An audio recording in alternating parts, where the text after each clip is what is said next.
नमस्ते दोस्तों। क्या हो अगर आपसे कहा जाए कि आपको 2 साल के लिए एक ऐसी दुनिया में बंद किया जा रहा है जो दिखने में बिल्कुल जन्नत जैसी है, एक ऐसी दुनिया जो पूरी तरह कांच से बनी है, जिसके अंदर आपके लिए एक बारिश वाला जंगल है, एक समुंदर है, एक रेगिस्तान है और खेती करने के लिए जमीन भी है। इस दुनिया से बाहर निकलने का कोई रास्ता नहीं है। आपको अपना खाना, अपना पानी और अपनी सांस लेने के लिए हवा सब कुछ खुद ही बनाना होगा। सुनने में यह किसी साइंस फिक्शन फिल्म की कहानी लगती है ना? लेकिन यह कोई कहानी नहीं, बल्कि एक हकीकत थी। यह कहानी है इंसानी इतिहास के सबसे अनोखे और महंगे एक्सपेरिमेंट्स में से एक की, जिसका नाम था बायोस्फीयर 2। एक ऐसा प्रोजेक्ट जिसका मकसद था यह जानना कि क्या इंसान मार्स जैसे ग्रह पर एक नई दुनिया बसा सकता है। 8 लोगों ने इस मिशन के लिए हामी भरी। वो इस कांच के घर में दाखिल हुए एक बड़ा सपना लेकर, लेकिन अगले 2 सालों में उनके साथ जो हुआ उसने साइंस की दुनिया को हिलाकर रख दिया। उनका यह सपना जल्द ही एक ऐसे डरावने सच में बदलने वाला था जिसकी किसी ने कल्पना भी नहीं की थी। तो चलिए आज चलते हैं उस कांच के गुंबद के अंदर और जानते हैं बायोस्फीयर 2 की उस हैरान कर देने वाली सच्चाई को।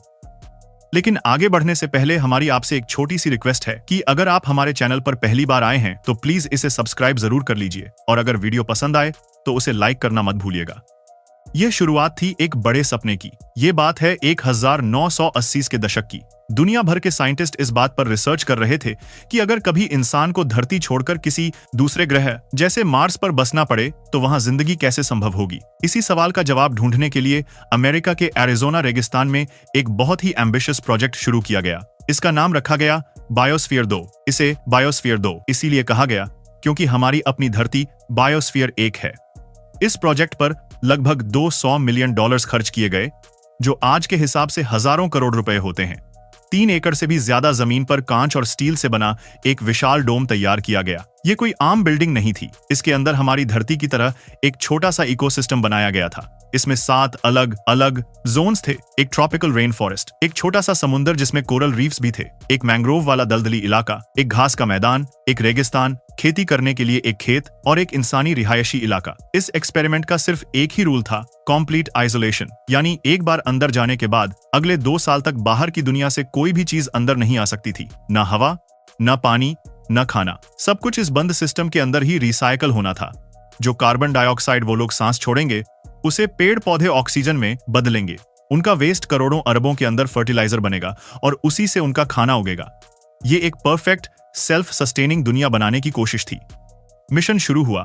8 लोग, एक कांच का घर। 26 सितंबर 1991 वो दिन आ ही गया। 4 महिलाएं और 4 पुरुष, जिन्हें बायोस्फेरियंस कहा गया, इस मिशन के लिए चुने गए। ये सब अलग अलग फील्ड्स के एक्सपर्ट्स थे। कोई डॉक्टर था, कोई साइंटिस्ट, तो कोई इंजीनियर। एक साई-फाई फिल्म की तरह खास तरह के जंपसूट पहने उन्होंने बाहर खड़ी भीड़ को हाथ हिलाकर अलविदा कहा और उस दरवाजे से अंदर चले गए। फिर उस दरवाजे को बाहर से सील कर दिया गया। शुरुआत के दिन और हफ्ते बहुत एक्साइटिंग थे। उनके पास अपनी मुर्गियां, बकरियां और सुअर थे। वो खेत में केले, पपीता, गेहूं और आलू जैसी फसलें उगा रहे थे। सुबह उठकर खेती करना, जानवरों की देखभाल करना और इस नई दुनिया को एक्सप्लोर करना उनका रूटीन था। बाहर की दुनिया मीडिया के थ्रू उनकी हर खबर पर नजर रखे हुए थी। सबको लग रहा था कि इंसानियत ने एक नई दुनिया बनाने की तरफ अपना पहला कदम बढ़ा दिया है। लेकिन उन्हें नहीं पता था कि उनकी जन्नत में परेशानी दस्तक दे चुकी थी। जन्नत में परेशानी, जब सब कुछ गलत होने लगा। मिशन के कुछ ही महीने बीते थे कि चीजें बिगड़ने लगीं। एक एक करके ऐसी समस्याएं आने लगीं जिनके बारे में किसी ने सोचा तक नहीं था। पहली और सबसे बड़ी समस्या थी ऑक्सीजन की कमी। हवा में ऑक्सीजन का लेवल तेजी से गिरने लगा। नॉर्मल हवा में लगभग 21% ऑक्सीजन होती है, लेकिन बायोस्फीयर 2 के अंदर ये लेवल गिरते गिरते 14% तक आ गया। ये इतना कम है जितना 13,000 फीट ऊंचे पहाड़ पर होता है। उन 8 लोगों को सांस लेने में तकलीफ होने लगी। वो थक जाते थे, उनका दिमाग ठीक से काम नहीं कर पाता था। उनके लिए नींद पूरी करना भी मुश्किल हो गया था। साइंटिस्ट हैरान थे कि आखिर सारी ऑक्सीजन जा कहां रही है। बाद में पता चला कि डोम को बनाने में जो कंक्रीट यूज हुआ था वो धीरे धीरे ऑक्सीजन सोख रहा था। इसके अलावा मिट्टी में मौजूद करोड़ों अरबों के माइक्रोब्स उम्मीद से कहीं ज्यादा तेजी से ऑक्सीजन कंज्यूम कर रहे थे। दूसरी समस्या थी खाने की। उनकी फसलें ठीक से नहीं उग पा रही थीं। बादलों की कमी के कारण रेगिस्तान में सूरज की रोशनी कम आती थी, जिस वजह से पौधे जिंदा रहने के लिए जरूरी फोटोसिंथेसिस नहीं कर पा रहे थे। इसका नतीजा ये हुआ कि उनके पास खाने की भयंकर कमी हो गई। वो लोग लगातार भूखे रहते थे और 2 साल के अंदर उन सबका वजन बहुत ज्यादा घट गया। तीसरी समस्या थी इकोसिस्टम का कोलैप्स होना। अंदर के इकोसिस्टम का बैलेंस पूरी तरह बिगड़ गया। फसलों को पॉलिनेट करने वाले ज्यादातर कीड़े मकोड़े मर गए। इस वजह से फसलें और भी कम हो गईं। अंदर छोड़े गए 25 वर्टिब्रेट जीवों में से 19 प्रजातियां मिशन खत्म होने तक विलुप्त हो चुकी थीं। लेकिन इस माहौल में 2 चीजें बहुत तेजी से बढ़ रही थीं। कॉकरोचेस और चींटियां। उनका पूरा कांच का घर इन्हीं से भर गया था। जिस प्रकृति पर उन्हें भरोसा था वो उनके खिलाफ हो चुकी थी। इंसानियत का इम्तिहान, द ह्यूमन फैक्टर। जब जीने के लिए जरूरी चीजें कम होने लगती हैं तो इंसान का असली स्वभाव सामने आता है। भूख, थकान और ऑक्सीजन की कमी ने उन 8 लोगों के बीच तनाव पैदा कर दिया। वो लोग 2 ग्रुप्स में बंट गए।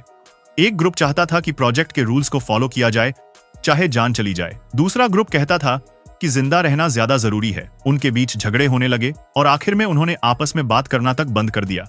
जो लोग एक साथ एक सपने को जीने गए थे वो अब एक दूसरे के दुश्मन बन चुके थे। हालात इतने खराब हो गए कि प्रोजेक्ट के 16 महीने बाद बाहर से टीम को चुपके से अंदर ऑक्सीजन पंप करनी पड़ी ताकि वो लोग जिंदा बच सकें। इसके साथ ही एक्सपेरिमेंट का सबसे बड़ा रूल टूट गया। ये साबित हो गया कि इंसान अभी ऐसी बंद दुनिया बनाने के काबिल नहीं है। एक्सपेरिमेंट का नतीजा और एक बड़ा सबक। 2 साल बाद जब वो 8 लोग बाहर निकले तो वो थके हुए, कमजोर और मानसिक रूप से परेशान थे।